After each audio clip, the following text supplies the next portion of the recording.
we like to do questions and answers from the material that we covered earlier in the week. So we have all of your questions down here. We're going to do our best to hit every single one of them. And we're going to start with Peter's question will divergence process include the need to set up an initial proxy using a made-up name? So just Crayon Proxy first of all, and then if we could get that Crayon version, please.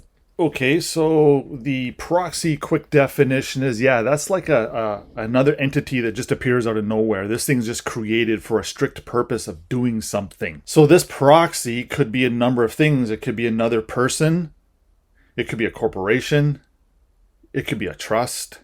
So if we're talking about things like this nature, if we are creating and establishing a trust, that technically is a proxy account or a third-party account. It's already in the name of a corporation. Problem is that this thing's been here the whole time, and we just never knew how to wrap it up in a trust and send it back to the proper party that should have it. So we have possession of that thing or that certificate. Let's consider it to be an incomplete gift.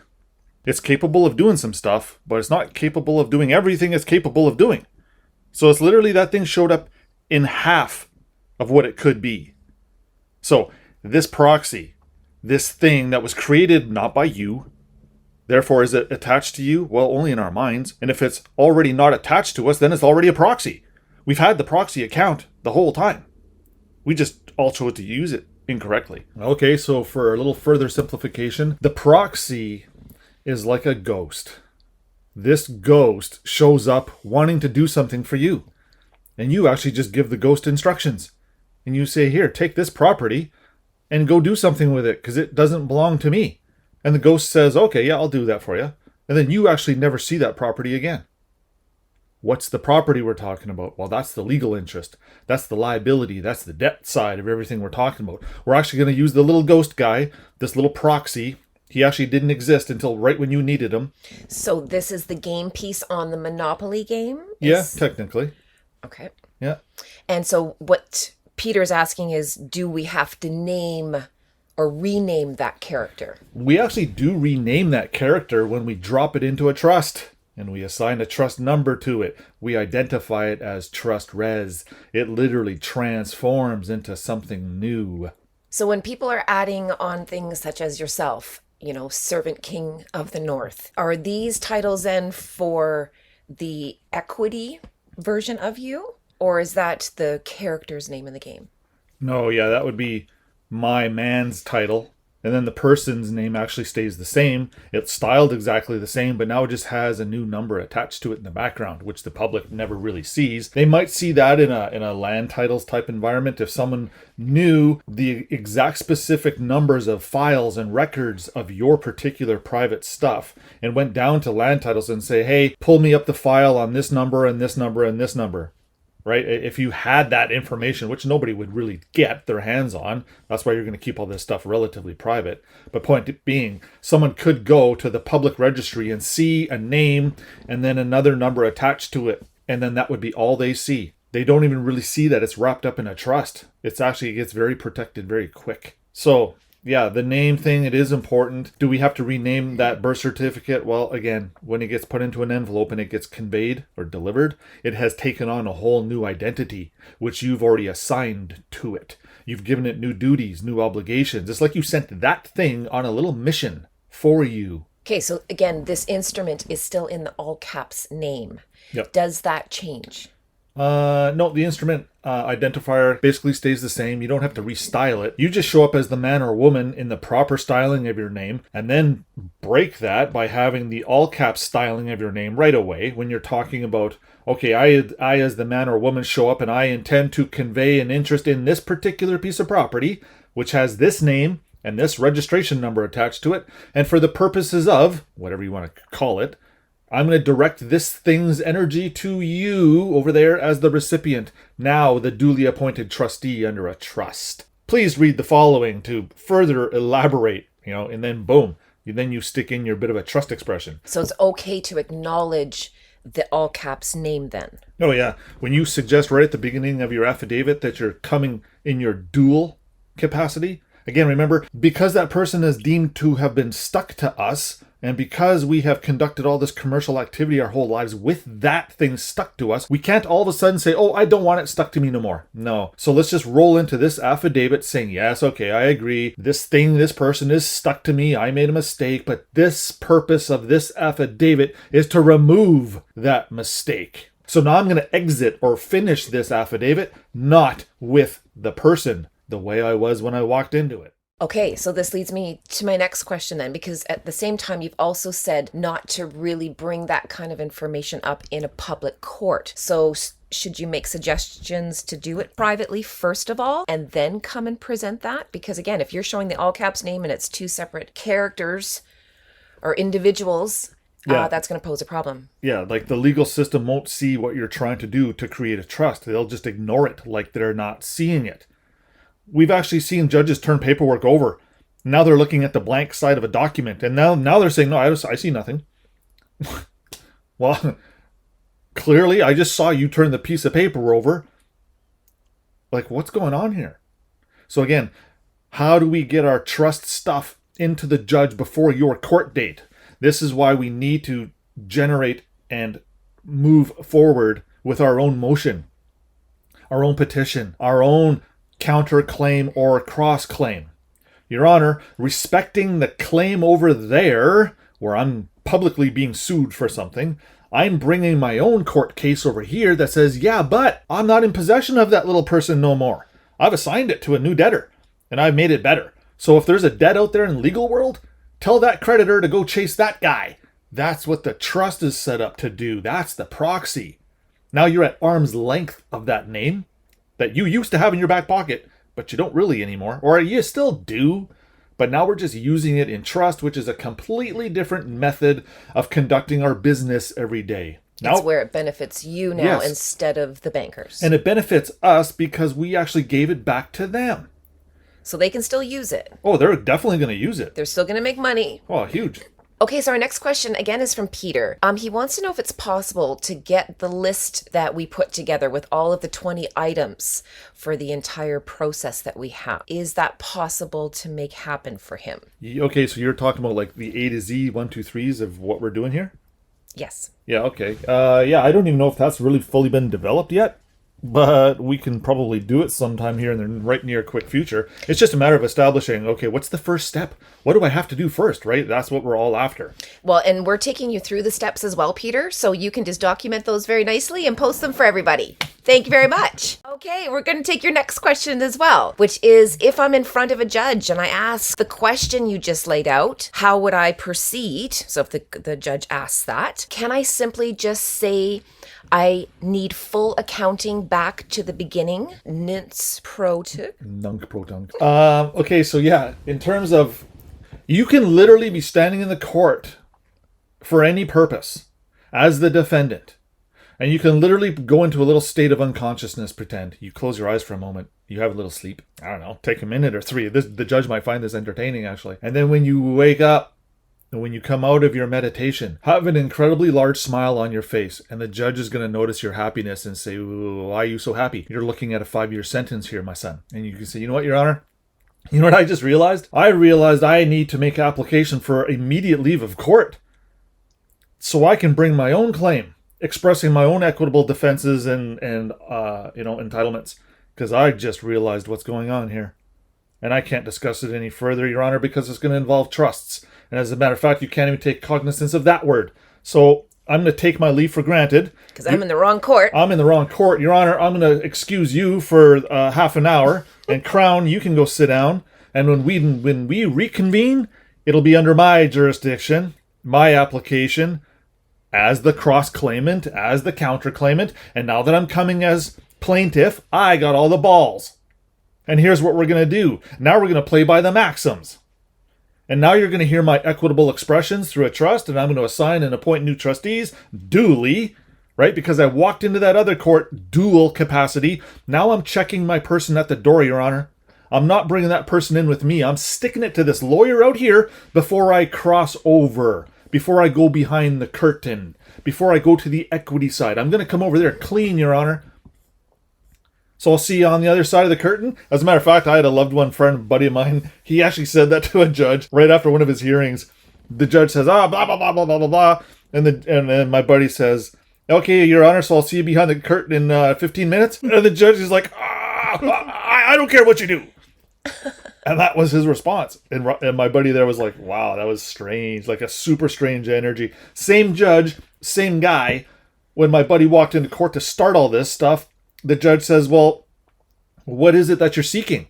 And my buddy goes, complete justice, Your Honor. And the judge almost fell off his chair just from that particular statement. So when the judge hears those words, complete justice, he knows what's coming.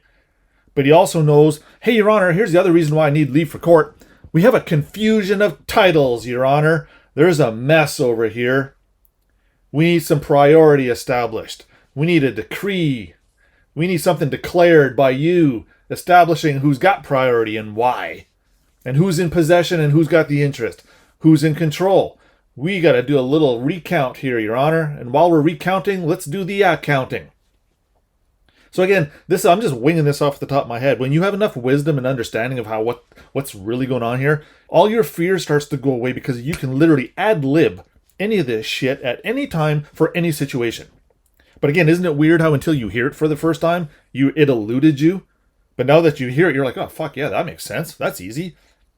But we couldn't come up with that until we heard it from somewhere. Okay, so our next question is from Pam. You were rattling off in typical Darren style that when you go in, you just call for the full name person and party A, party B, and you were just firing that off. She was hoping you could crayon that a little bit more. It was a little bit confusing for her. Susie walks into court. The judge says, Susie, state your name for the record.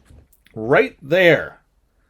You can say, well, Your Honor, I just want the court to know that we have a confusion of titles here, Your Honor. I know you presume I'm to be standing here acting in person, and although I may have appeared to be doing that, I just would like to let the court know that I need to motion for an application for leave of court so I can truly disclose special private matters, Your Honor, that are not for the public's consumption. So when we reconvene here, Your Honor, that court case number on the private side is going to be sealed. And when it's sealed from the public, it's because the public has no interest in it. So the parties A, parties B, party C, if you're capable enough, you can wing that off the top of your, mind while you're standing in court. But you know what? It's just as easy to have some of this stuff written down. You can even literally say, Your Honor, can you give me 15 minutes so that I can duly appoint some new trustees founded on an express trust I just realized I'm able to do as long as I dispose of a certain filthy interest and, I don't know, maybe attach it or assign it to the gentleman or the lady standing here to my right, who's also bonded and in this court as an officer and is capable of accepting and receiving such a private appointment, right? Again, more just winging shit off the top of my head. Party A, party B, party C. Identify who the players are as they are right now. And then change it. And then tell the court why you have the power to change it. That's what this frickin' game is all about. Moving these titles around, showing the judge that we're competent, showing the system that, hey, we're no longer slaves. We're on to you. We're on to what's going on, and we're not here to F the system up, like Christ came before. He says, I'm not here to destroy the law. I'm here to fulfill it. Oof. Interesting, right? So how do you break that down? It's like, okay, what is he actually trying to say there? I'm not here to destroy the legal system. I'm here to show people how to get out of it. Again. So this is what? This is the third time I'm doing this now. At least, maybe even 4. Point being, loved ones, yeah, the positions of the players, we need to move those babies around, and we can only do those things through petitions, through affidavits, through deeds declared to be a mortgage on the equity side, through equitable pleadings, maxims. This is how we actually save ourselves from hell. Okay, we're looking for Jesse in the house. This is one of our young loved ones who joins us regularly online for our classes. He's got a question here for you as far as what's the best way forward for operating a motor vehicle? Operating a motor vehicle, that's a whole bunch of legal language right there on its face. Operating is it's a medical term at the very least. And then you're talking about, driving is the next thing a cop is going to think. Again, driving is a commercial term. This goes back to the days of, carriage drivers hauling cargo, horse-drawn carts. This is where that comes from. So, again, all this stuff has a lot of history. And really, where we're going with this is, essentially, we got to be thinking of not acting in person.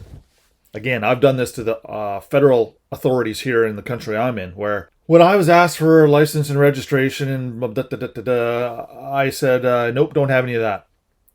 And 3 to 5 minutes later, long and the short of the story is, all I submitted or all I produced or all I provided for ID was a naked birth certificate. And he says, that's not ID. And I said, yeah, I know. It shall not be used for ID. Therefore, I'm not going to act in person, is essentially what I was saying, without saying it. I said, I am not going to identify with any graven image as a result of my wrongdoing. See how they try to trap you in your own wrongdoing? As soon as you say, yep, I made a mistake when I was 16, and then I made another mistake when I was 18 when I got my driver's license. So between those two primary mistakes, I'm about to make the third one right now by not fixing those other two and continuing the process. So between those three mistakes, the officer is convinced that he has a duty over you to compel you to pay for your $350 ticket. So, how do we do this without getting in trouble? How do I get in my car, my automobile, and I drive away without getting in trouble when the cops pull me over? Is essentially what we're all trying to say here. Well, take a perfected interest in your birth certificate. Now, I'm just talking about, okay, for example, that adverse claim, part of our package from months back, that would almost be enough.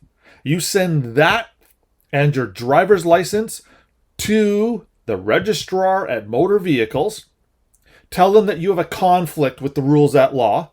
Tell them that you got some equitable intent and principles and stuff going on over here. And under this trust, you are no longer that same entity.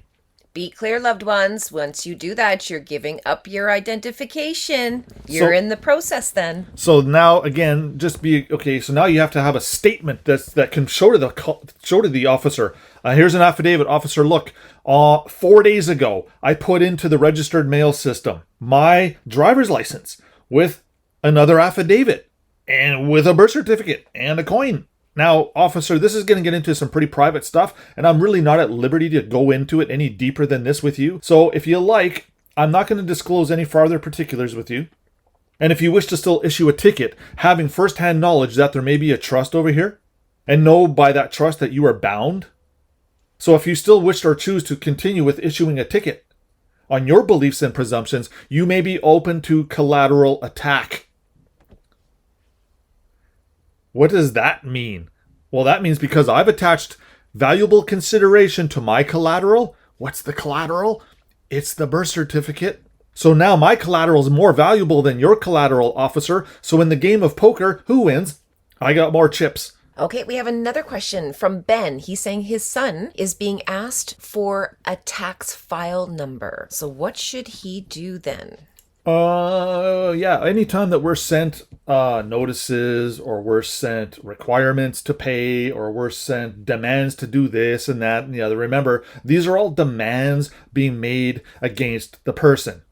So you can literally take the letter that you just got in the mail, go to the back side of that letter, start writing some equitable shit on it. Start expressing some trust stuff.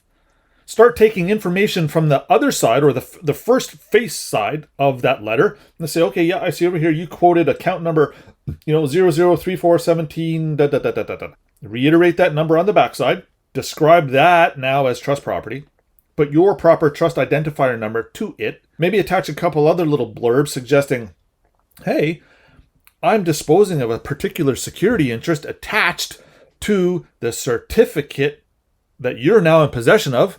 Can you imagine sending a creditor your birth certificate with the ability to cash in on the particular portion that they're entitled or they claim they're entitled to?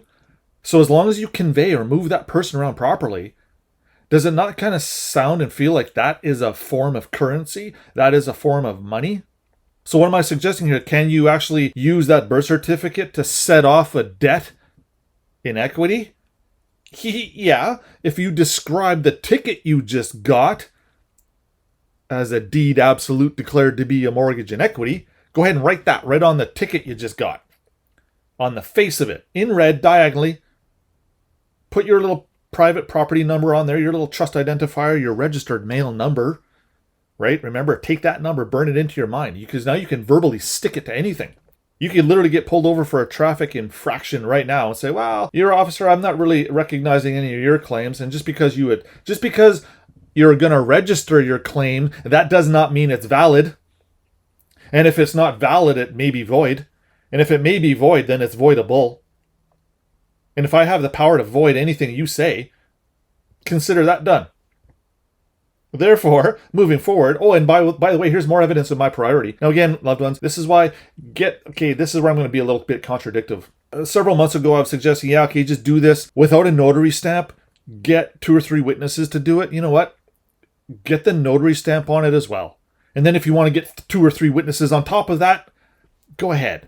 But all I'm suggesting is that the legal system and its officers recognize a notary seal a lot quicker than your 2 or 3 or 4 witnesses. Your 5 witnesses, a cop might look at that and say, what's this bullshit? He can literally just in his mind discard it because he can't reference it to anything within his training. But if he sees a notary seal and he sees an affidavit and he sees all these other little goodies attached to a schedule, and again, remember, loved ones, schedule is just a piece of paper at the back of your package that lists the items. Like Peter was talking about just a moment ago. What are all the steps? Well, all the steps are literally going to be listed on a schedule here eventually. So that schedule becomes a part of your affidavit. Look, Your Honor, I promise to tell the truth, the whole truth, and nothing but the truth because I am the life and the way. Open your affidavit with that.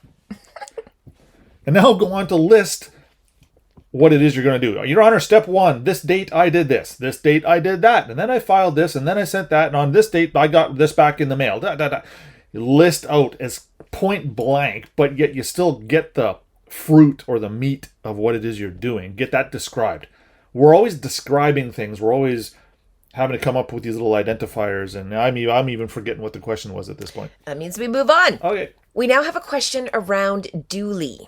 Now, are we acting on everything in duality, which is what duly means? Are there any instances when we are not acting duly?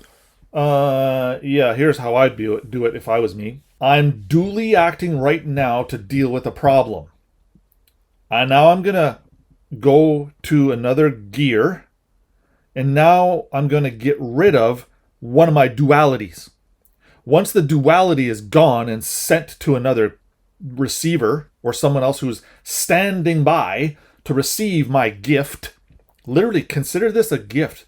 The scripture talks of this as what we're doing as a gift, and the legal system actually does recognize what we're doing as a gift. Why is it a gift? Because we attached valuable consideration to their certificate, made it better, and gave it back to them. That's a gift. We made something dirty clean again. That's a huge thing. And now that you are the donor of a gift, and now you can make donations. Do-nations. When we talk about being a national versus a citizen, well, what's a donation? Is that not a nation guy or girl doing? Point being, that opens up the door for all the trust and all the charitability and all the yada yada to come later. So once we are no longer acting as that person, do we still put duly? Okay, yeah. So we just got rid of the duly, right? So now you're clean. So now you want to come in your primary, your paramount, your Christian given name position only. So you went from dual to neutral to over here, absent the dual. If you're not dual, you're a single. And if you're a single, then you're an individual. An individual could literally stand for in division of, right? I'm individed, Or I'm standing divided. I'm divided from the legal system. If I'm divided, then there's a partition in the middle here. There's a firewall. There's a separate something here. I can't just reach through this firewall and touch that person the same way anymore. I can only use that person through the firewall. What's the firewall? Well, that's the trust. That's the proxy. That's the bubble that That's protects the little you. bubble. Okay, so is there another word that we would replace duly with then, once we're on the private side? Yeah, I think we could come up with something. When you just attach a new title to yourself as the security entitlement holder, that's going to suggest that you have moved that legal title or interest to that lawyer standing over there. Now, if you've done that in your mind and in your heart, you're going to know that you can't just go in and start, using that name again the same way. How can you start using it the same way when you got rid of it just a minute ago? So you literally have to, in your mind, take something out of your back pocket and give it to somebody else and pretend that you actually did that in real life. Convince yourself that you no longer have possession of that thing. And now you'll be able to catch yourself. You won't find yourself acting in person as much. Get that surname out of your head. Put it into a mental box. Put a bow on it. And then walk up to the post office in your mind and mail that thing away. Once we start actually believing or knowing that now there's separation between us and that person, we'll be able to do a lot better job at maintaining our trusts, just spiritually for ourselves. We literally took that person, that costume, wrapped it up, and delivered it to another actor. Okay, our next question is from Joanne and Nick. When do we achieve these clean hands that you talk about? And is that self-assessed? How exactly is that determined? It's self-validated the moment we take from our minds the person out of our state of being. We write an affidavit suggesting, hey, I just realized I don't want to act in person no more. And on this date, I disposed of that interest and I transferred it to a new debtor or the trustee. And here, notary, can you stamp this event so that now I can take a bona fide proof, right? Again, the courts love seeing documents with notary seals on it. That tells the court that this is an official document, that this document actually has a lot of power, right? Is kind of how they advertise this. Point being, once a notary stamps that document, it's good as gold. It's you creating a little package. You took your birth certificate, you wrapped it up in an affidavit explaining what you're about to do and why it's a good idea, and then you all wrapped it up in a nice fancy box and you sent it to a lawyer.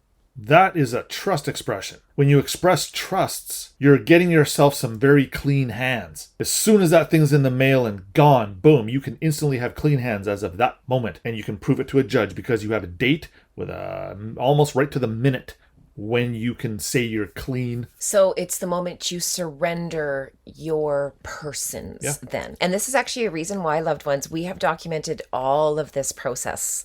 We have taken pictures when we did the thumbprint. We showed our thumbs. We time-stamped everything. And so again, as you go through this process, if you choose that, make sure you do that for yourself as well. Because when you know the moment you have clean hands, everything starts to come in a little bit clear, things start to happen a little faster and with a much higher vibration. Okay, our next question is from Ava Rose, who said, do I need to get a power of attorney letter from my mother regarding my certificate of birth? You know what?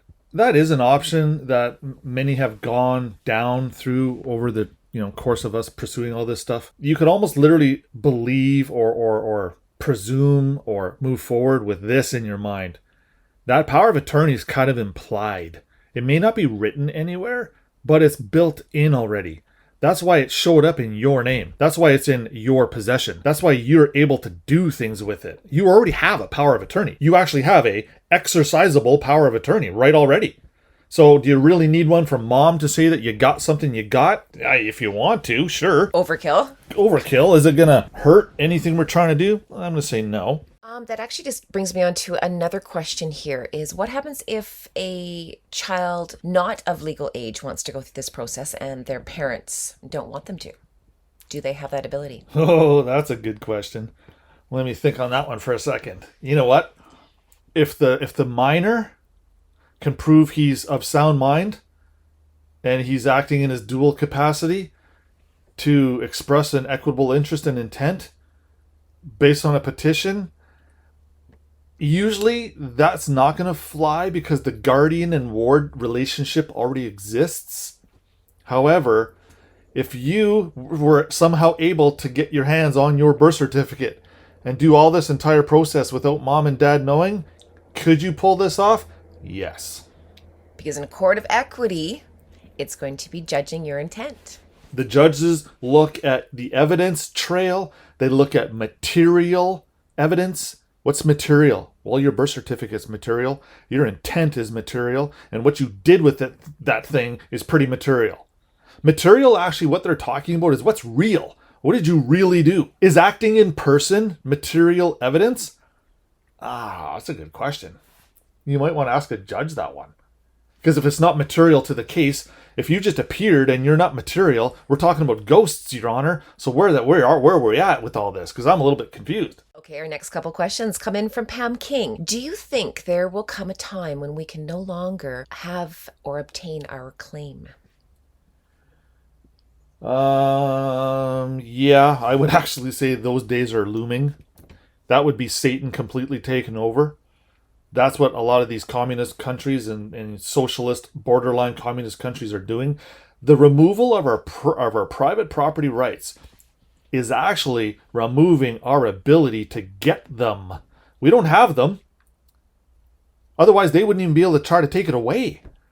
They're only trying to take it away farther or more because we already don't have it. And because we've gone this far, this long, and no one has expressed an interest in any of theirs, the system can literally justify saying, well, if nobody's interested in any of their birthrights, why the fuck do we even have them? Get rid of them all.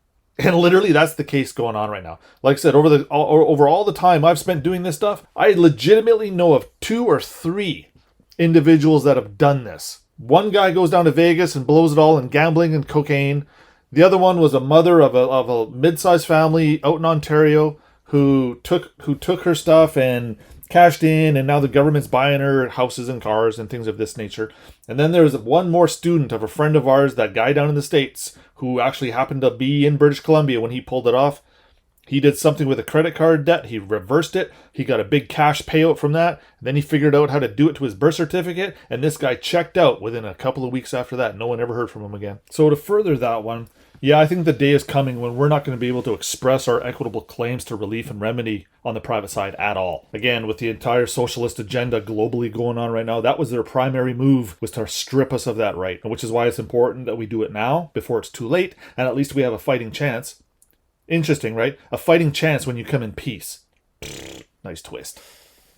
Okay, so we have some questions surrounding the NDA that you talked about, the non-disclosure agreement. Some loved ones have some questions as far as once they get to become private, if they are forced to sign an NDA to be able to do that, are they able still to work with divergence? Yeah, I'm going to say that's all doable. Again, there's a big distinction here between going on YouTube and posting videos to the public, like I do, versus you talking to your aunt and uncle about this stuff at your kitchen table.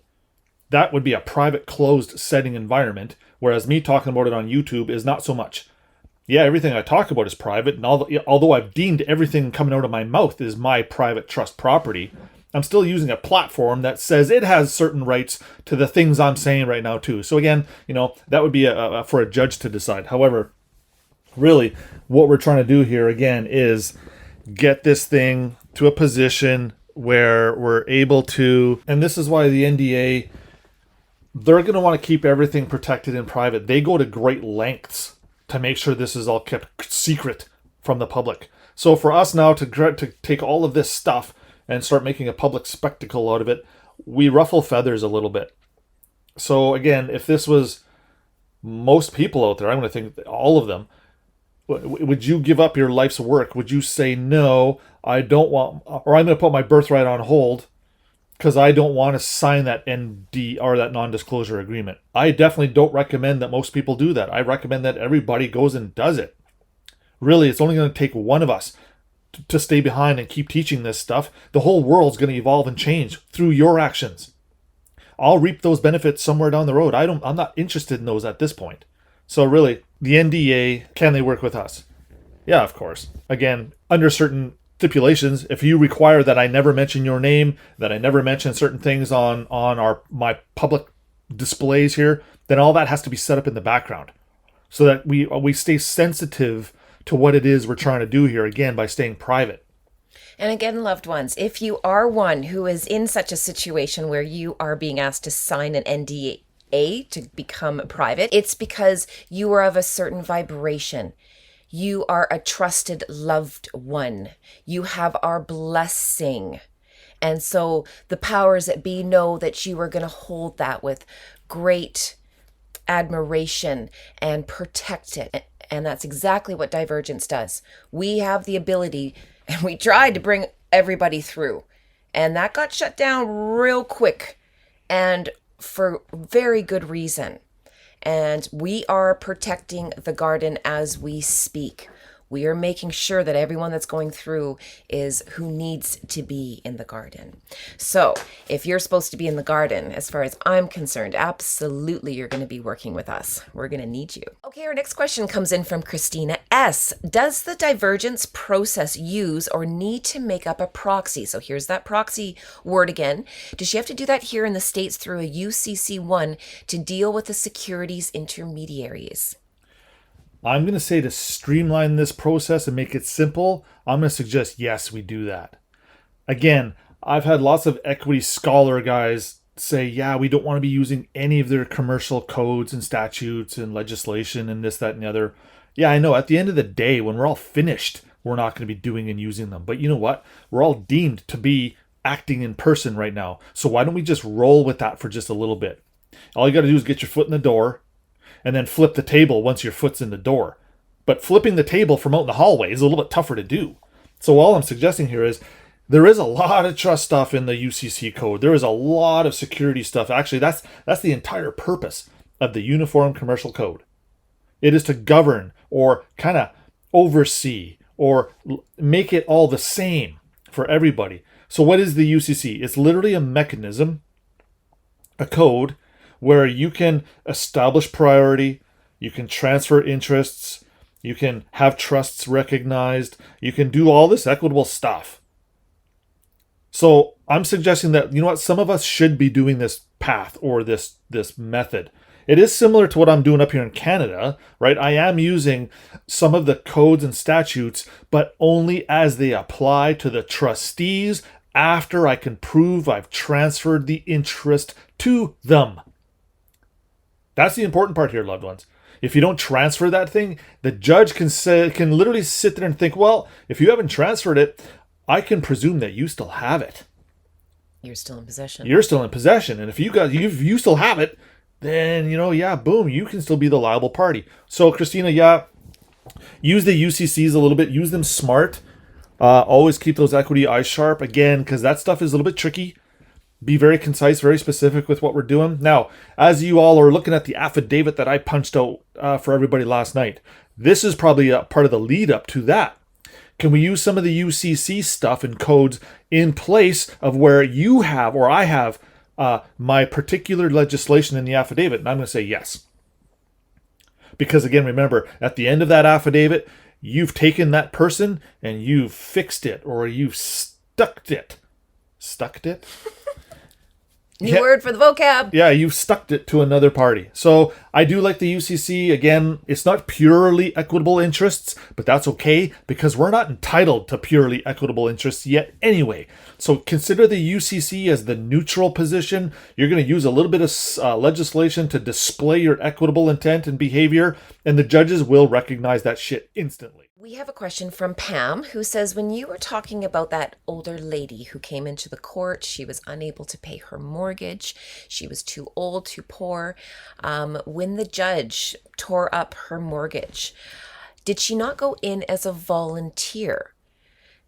Pam's question is, what made the court tear that up? Or I'm presuming that she had gone in and was granted her equitable claim. Yeah, I'm going to suggest that older lady there that had her mortgage ripped up, she did something in that court process that invoked a court of conscience.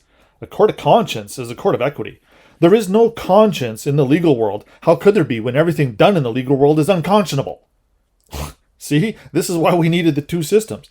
Super important. So what did she specifically do? You know what, to be completely honest with you, that's all I really got for that story. I could fill in a couple of blanks as to how she may have done it, though. Really, she could literally have said something of to the effect, you know, Your Honor, when I was born before the war, there was never problems like this. That type of thing. Is when she's talking about being born before legislation took over, right? Let's pretend that Emergency War Measures Act, that got really fired up in the mid 1930s.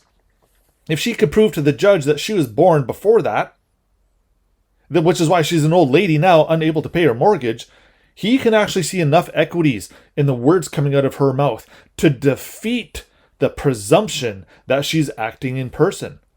That's why I'm suggesting, loved ones, yeah, we can literally do this. We can roll into court and defeat the presumption, but it's a tough one when the court is geared to not hear your equitable expressions, not recognize your trusts, and to see and hear nothing other than persons. Okay, well then how do you do it? Like I mentioned earlier, as a person, you can motion for leave. I need to leave this jurisdiction, Your Honor, so that I can bring my equitable claims through my own petition by my own right. Oof. Of course the judge is going to, even if the judge sits there for a second and starts scratching his head, if he takes more than 3 seconds to answer that motion, you can now roll out and say, well, I take it for granted anyway, so thanks, Your Honor. Because of course the court is going to grant you your ability to fix a problem. But you have to ask for leave first. If you don't leave your current shit situation, guess what? You're still stuck in it. So what you're saying, Darren, is that they have to leave the legal courtroom. They cannot seek equity within the law. Yeah, that's pretty close. You don't actually have to leave the legal courtroom. The room will actually switch, even though you're standing right in the middle of it. So you're saying you just have to say it then, and then they have to go redo their paperwork, or can they actually stay in the courtroom and then start talking equity? Yeah, usually the judge, because of a jurisdictional thing, like they take this shit pretty seriously, he'll literally get up and walk out. He'll say, adjourned, motion for recess, whatever the hell they call it, and they'll come back in 15 minutes. And he'll come back without his robe on. When he's not wearing his black robe, that's going to tell you, you're going to see some major ding-ding-dings going off the moment you see a judge not wearing his robe anymore. So yeah, I mean, it is similar to what you're suggesting there. Getting into court is no problem as a person. Oh, they love it when you're in there. But while you're in there, defeat the presumption. Just have an aha moment. Your Honor, I just made a discovery. Literally, you just found something in your mind. Again, they take the word discovery very seriously. They will literally have to stop all proceedings to entertain what it is you just discovered. Because what if you just discovered that you're not a person? The judge will absolutely grant you leave now. How long do you need to come back with your proper claim, my son? You could say, I don't know, 15 minutes, Your Honor? So is this when you would ask for the leave? Ask for the leave whenever you need to. Whenever you're confident enough to ask for leave and tell him why. If you just motion for leave for no reason, denied. Now make your reason why spectacular. Blow his socks off with one sentence. Your Honor, I just realized I volunteered to be here. Your Honor, I'm motioning under an emergency petition for leave for life and death, to clear a cloud from my title, to quiet possession. You can start running into about 1 million different things as a reason at this point, as long as it's equitable and as long as it's coming in good faith with clean hands and a conscious, a state of being. The judge will always grant leave for this. Okay, so we have a question coming in from Bren on why are you making an oath? Doesn't the Bible prohibit them? Yeah, that was just on that generic affidavit form that I downloaded that I started farting around with yesterday. I'm not a big fan of the oath either, so if you really want, you can just cross out it in red ink, just one line right through the oath. That's correcting the oath. That's improving it. So it's like you're making the oath, but you're making it better. You're correcting it. You're adding value to it by literally putting a red line through it. Why? Because you're disagreeing with legal principles.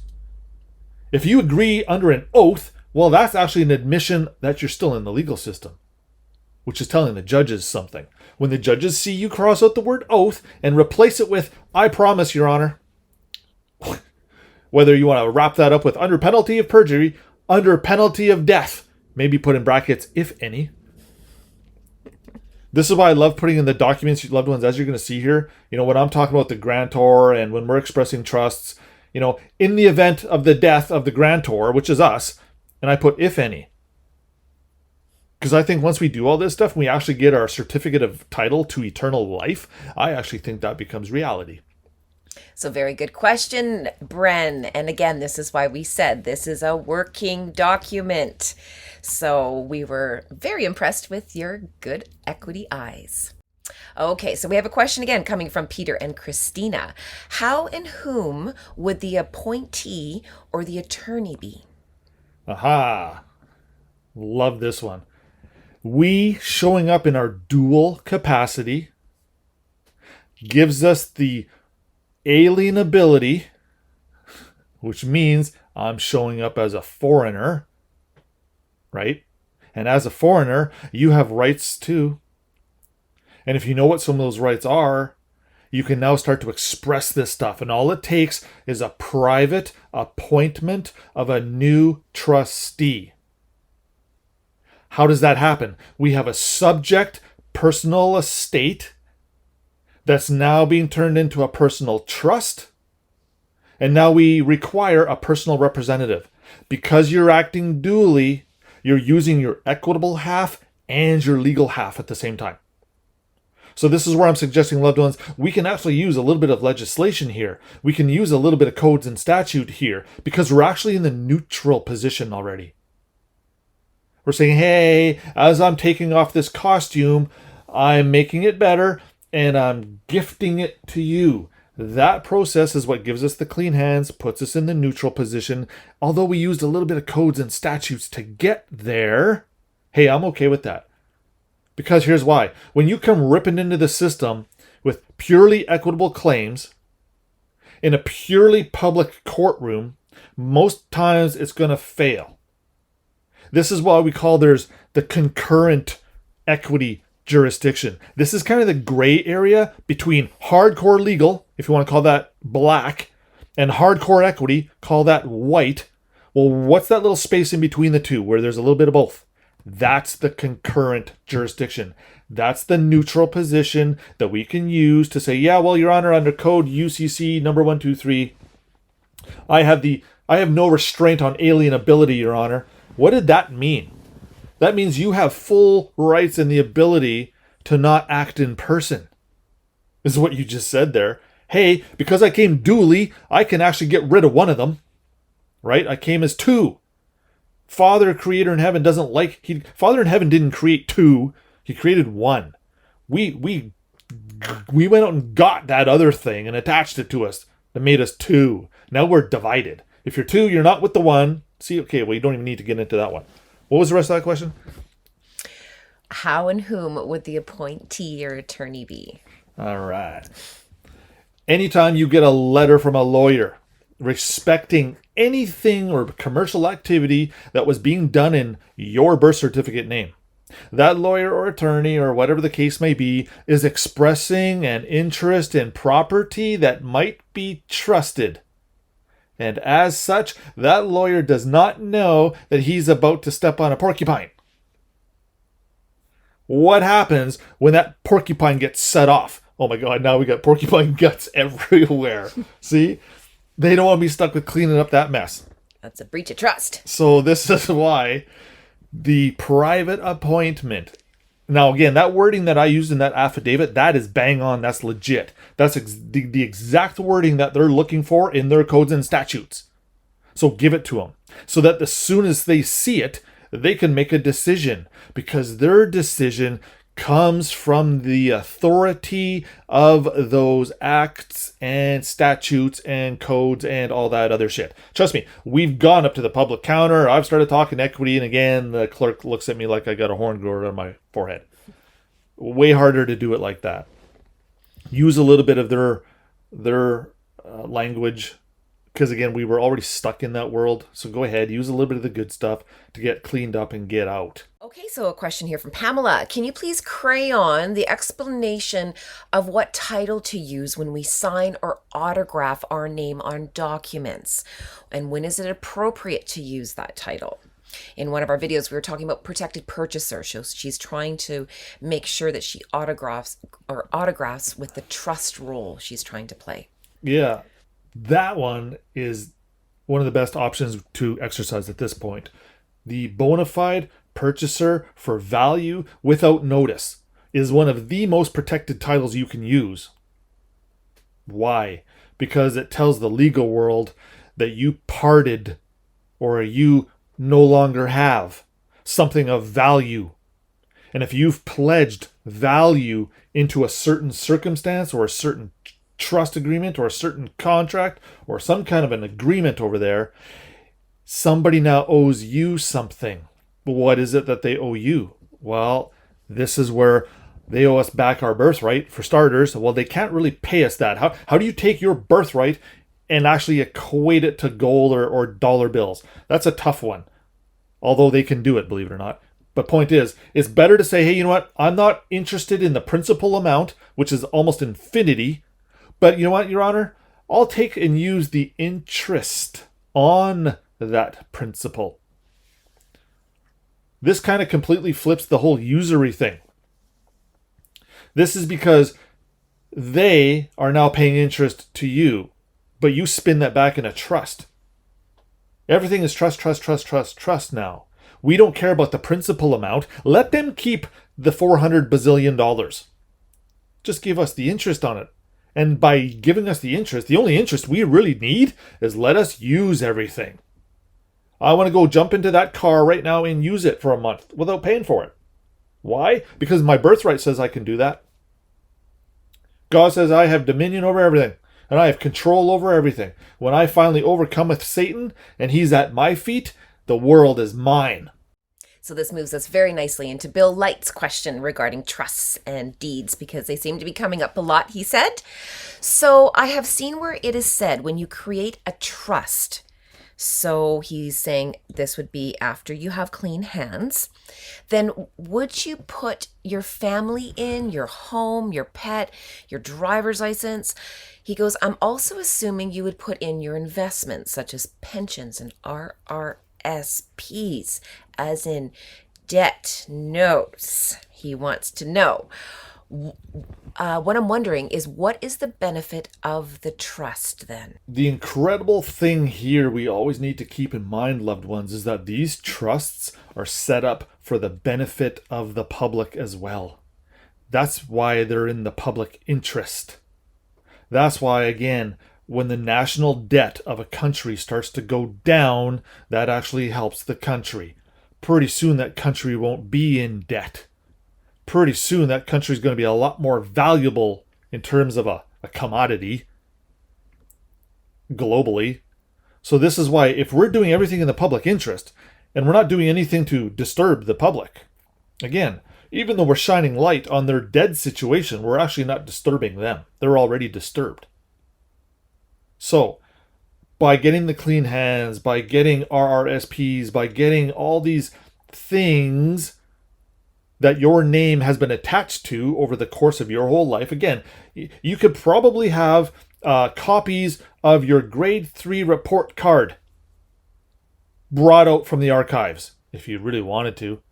The accounting that we ask the judge for is very important here, because the accounting is an army of trustees that go out and search the system for everything with your name and that name's numbers attached to it.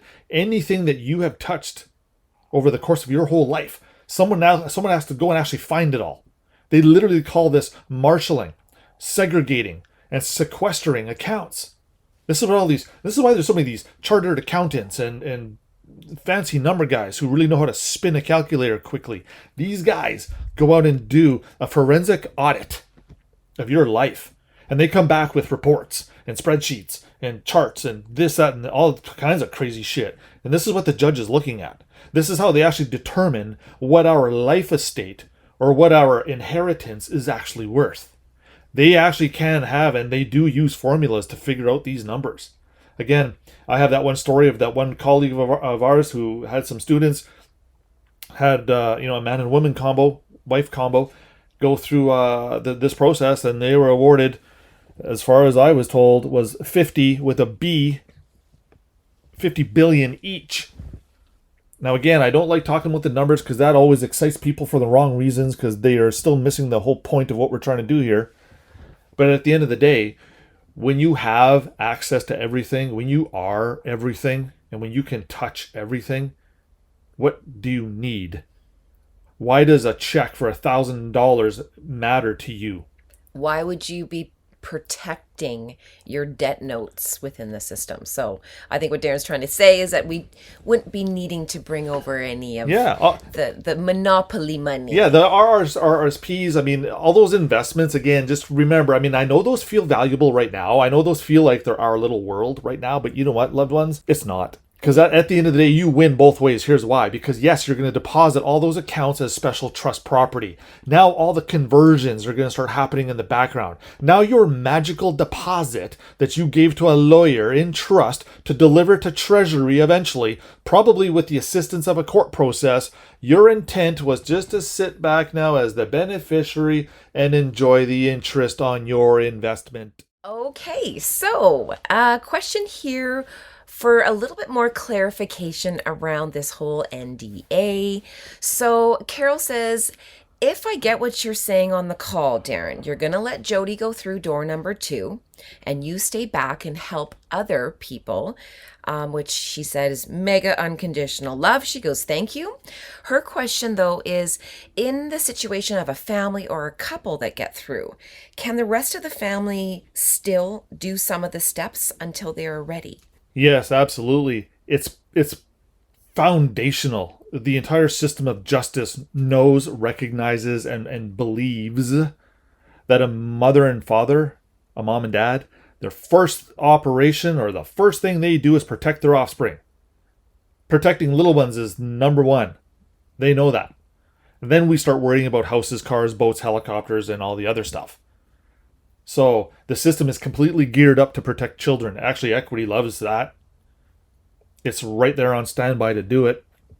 But if we don't express an interest in doing it, this is why this all goes to hell. So point being, really, the family should instantly be looked after as individuals and as a family trust where you're all participants in it and you all have a claim, or you all share an interest in it, is something that's very doable. Again, where all we're doing is jockeying around a few more words, where from A to B for C's use, we just have to be mindful of how we're going to structure that stuff. But a lot of the language that you're already going to be using in your trust documents and in your affidavits is probably 98% of the material to change it or morph it or evolve it into now a family trust. Now you just change the title of the thing. You go through that document. Okay, well, you don't need this. We don't need this. Now we add this, this, and that. Boom. Now you've instantly got a family trust. So would these family members then have to sign an NDA if that person who went through did? I'm going to suggest that the NDA would probably apply to the offspring as well through the parents. But again, does that mean they can't talk about this stuff with their neighbors? No, of course they can. Again, this is where Scripture wants us to spread the gospel, teach the truth, share the good news. Where we were actually supposed to shout it from rooftops. But that's probably about as public as your voice can go. Versus putting your voice on Facebook. Well, look at how much farther you get out there now, right? Now that's becoming very public. And then again, loved ones, if you are doing this with your family, then it's up to you to make sure that they stay at a vibration, to be in good standing in the garden. Because we hold a space of a very high vibration. So it would be up to you as the parent to make sure that that happens. Again, it's up to mom and dad to teach the rights to the little ones. It's not the job of the states or the governments or your preacher or your school teachers. And in equity in the kingdom, you as the parents will be held responsible. So that's why anyone that you bring in, if you are on the private side and you bring someone in, you are their sponsor. So if there's any issues, if there's any tantrums, if there's any making a mockery or dirtying the kingdom, we come looking for who let you in. Okay, we've got another question here. There was some talk that once we do XYZ, everything falls away that was registered. There is a cleanup, so to speak. Would the marriage fall away as well? Or is it another step that we have to complete? No, that marriage specifically is part of your life story. And as part of your life story, that evidence can be either dealt with individually or it can be part of the whole. When you include it or when you make it part of your entire trust expression, yeah, Your Honor, 10 years ago we got married. I know I got married legally, and I know I dropped the ball a bit there, so this motion is actually to help correct that record. When we literally say that, that switch gets flipped in the background, and when you go from public to private, everything is technically reset. It's reclassified, it's redressed, it's retrofitted, and it's set up to rock and roll. It's a whole new identity. And depending on what you've preloaded that identity with, right? When you're choosing your character, create your character profile. Well, when you chose how tall your character is and how it looks and what it can do, is it a wizard? Right? Is it a knight? Is it a big ogre? Right? What is your person capable of doing? We can actually define all those things now in our paperwork.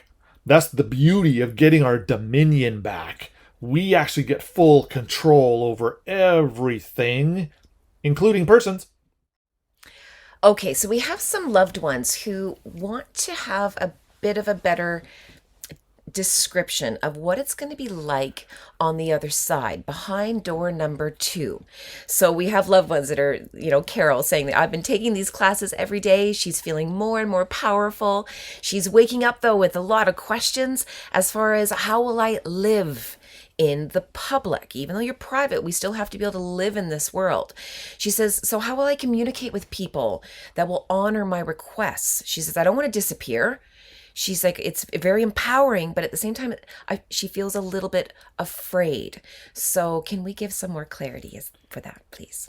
Once we have expressed our interests properly and we're all cleaned up and we're friends of the crown, or we're friends of the state, or we are restored to our original position, we're trustworthy. And because we're trustworthy, we're granted all kinds of rights, privileges, duties, powers, super incredible things that our neighbors don't have. So in that, you're going to get a personal representative assigned or appointed to you at your beck and call, just like in James Bond. James Bond has Q on his phone. Every time James needs something, hey Q, I need another car because I just destroyed this one. Right? Q's already got that car en route. It's already being shipped. Or all James has to do is run down to the nearest Alfa Romeo dealer and there's one waiting there for him. See, that's the type of power that your personal representative has because you've given it to them. You've given them an extraordinary opportunity in life because now they get to be a part of the incredible things you're about to do. So the Q, or James Bond's little personal assistant here, fulfills every commercial transaction that you need. If you need to go down to the store to get a loaf of bread, the personal representative looks after it for you. So we can either take that as, well, that means I literally don't have to get up off the couch. Really? With a few modifications, I could just sit here for the rest of my life. Well, okay, but now you're just wasting potential.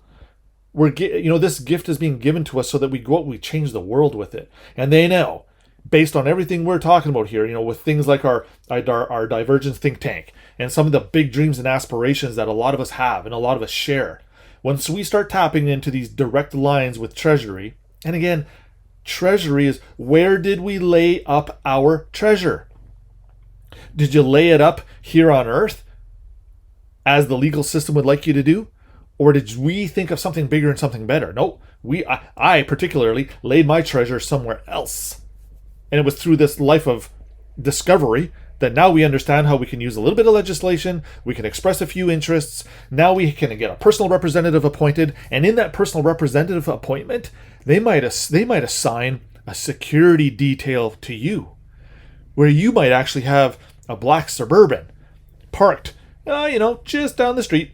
You got some scary looking dudes in there that all wear black, and they've all got guns, and these guys are pretty techy and they're pretty equipped. Call it like a special forces group is waiting at the end of your road to protect you. These guys can intercept all kinds of communication. They can sense all kinds of threats of imminent danger. And if anything, even chemtrails apply here, loved ones. Once we secure our private rights, we literally own or control that interest from the center of the earth all the way up, way past the clouds. That tunnel or that cylinder of your airspace is your protected property, all the way up to heaven, literally right to God. Just like in Raiders of the Lost Ark, when they open up that chest at the end there, and this thing is actually a telephone to God. Now you are protected. You don't have to be in fear when you walk out onto the sidewalk every day. They're going to make sure that your whole zone is clear. That's their job. That's what the military is on standby to do. That's why the military protects the assets and not the liabilities. If you're a liability, if you showed up in person and you're a taxpayer and all that other stuff, you're a liability. There's no one there to protect you. As a matter of fact, they're there to harm and take and profit from you. So again, this is why we are protected. We like to call it the Queen's Bestie. And when you turn the tables, loved ones, it's amazing how much more power and control that you have. And that's why we have to make sure it gets in the right hands. And this is why when we qualify our autograph at the end of our documents, again, red ink if you can, purple if you got it, blue if there's nothing else, but don't do it in black. I'd rather you chew on your thumb and just stick your red bloody thumbprint on the thing instead of signing in black. How about we just add on to the question from Annie, where she says, okay, so once we get through door number 2, what name are we going to use? Yeah, okay, there's a good question. Whatever title you want to stick to yourself now, right? You gave up one title, you got to replace it with another one. Don't just leave it blank. It's an opportunity.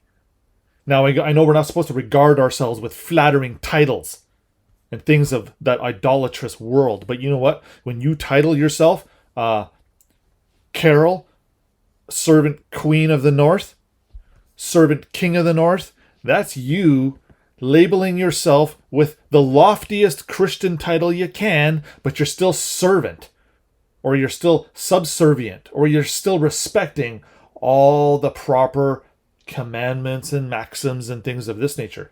I would not call myself the president of such and such corporation. No, that's all very person-like. A servant king. The fact that you title it with the word servant sets the tone for the rest of that title. If you choose not to assign a title, if you want to just call yourself X or 000, you're going to have to identify somehow, some way, at some point. And again, unless you want to live a life where your personal representative knows who you are and they have your absolute consent, all you got to do is nod your head and that personal representative can receive that instruction as proceed. Yeah, I guess you literally could live a complete anonymous life after that if you really wanted to. Okay, so from Joanne, she said, is the court of equity figurative on paper? Yeah, the court takes figure, or it literally takes shape when we start filling it in. Imagine that blank piece of paper is an opportunity. And you got to figure it out. So by figuring it out, we figured that.